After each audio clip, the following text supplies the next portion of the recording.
Bonjour chers spectateurs, aujourd'hui on va présenter une leçon concernant la grammaire. Donc la notion c'est la structure de la question simple. Donc la structure de la question simple. Comment on forme une phrase interrogative. Comment on forme une phrase interrogative. Alors en commençant notre leçon par la première façon de former une question. Selon le registre élevé, on forme une phrase interrogative comme suit. Voilà. Avez-vous des timbres? Avez-vous des timbres? Regardez bien la phrase. On a un point d'interrogation à la fin de la phrase et on a avez-vous. Qu'est-ce que vous observez? Donc on a avez, c'est le verbe. Vous, c'est le sujet. La structure normale de cette phrase, c'est vous avez des timbres. Voilà, donc on a un sujet suivi d'un verbe et non pas un verbe suivi d'un sujet. Maintenant, on a avez-vous et on a un trait d'union entre le verbe. On l'appelle l'inversion du sujet. On l'appelle l'inversion du sujet. L'inversion du sujet. Donc, la première façon de former une phrase interrogative, on inverse le sujet. Le verbe est le sujet. Avez-vous des timbres? Avez-vous des timbres? Parlez-vous?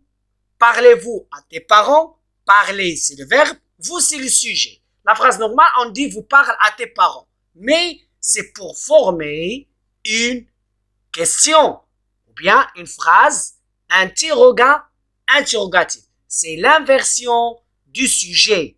L'inversion du sujet. Regardez bien la phrase suivante. Habitez-vous à Lyon? Habitez-vous à Lyon? Aussi, dans cette phrase, on a l'inversion du sujet. Donc, pourquoi on verse le sujet? Pour former une phrase interrogative. Tout simplement une question. On verse le sujet interrogé. Voilà.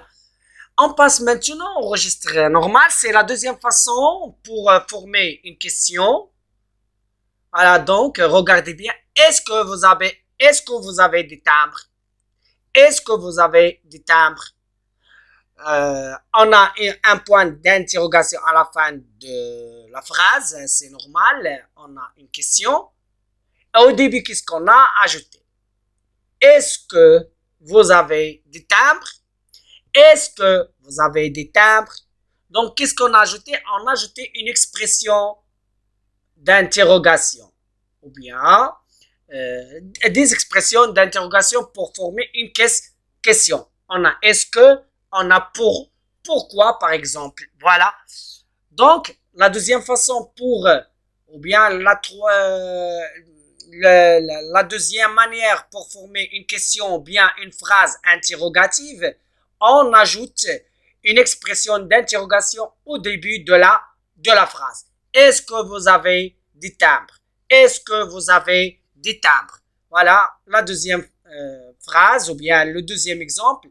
Est-ce que vous habitez à Lyon? Est-ce que vous habitez à Lyon?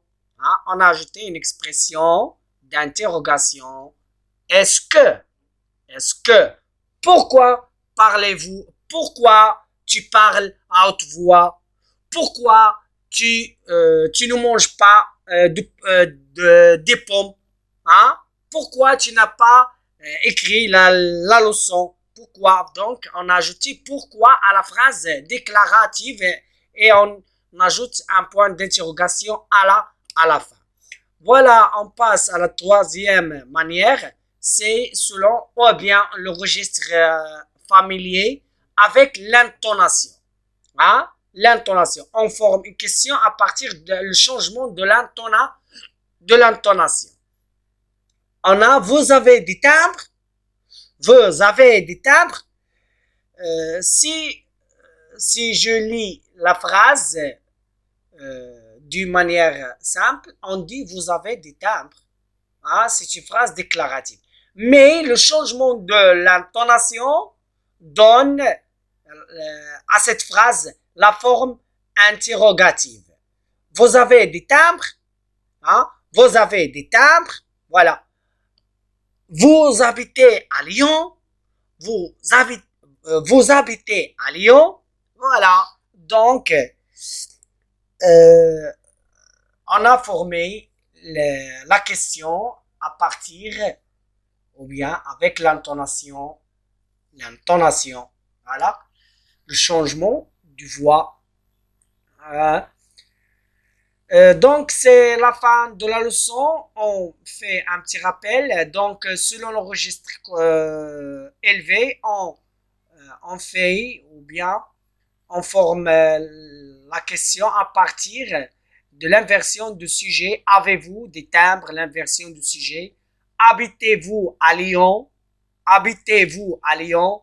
Le registre normal, on ajoute des expressions d'interrogation. Est-ce que vous avez des timbres? Est-ce que vous habitez à Lyon? Et le changement de l'intonation à vous avez des timbres? Vous avez des timbres? Habitez-vous, vous habitez à Lyon? Vous habitez à Lyon? Voilà, donc on a vu trois manières de former une question, bien de former une phrase interrogative. On a l'inversion du sujet, on a l'ajout des expressions d'interrogation au début de la phrase déclarative et troisièmement l'intonation au registre familier. Et voilà la fin de la leçon. Merci de votre attention et à la prochaine leçon.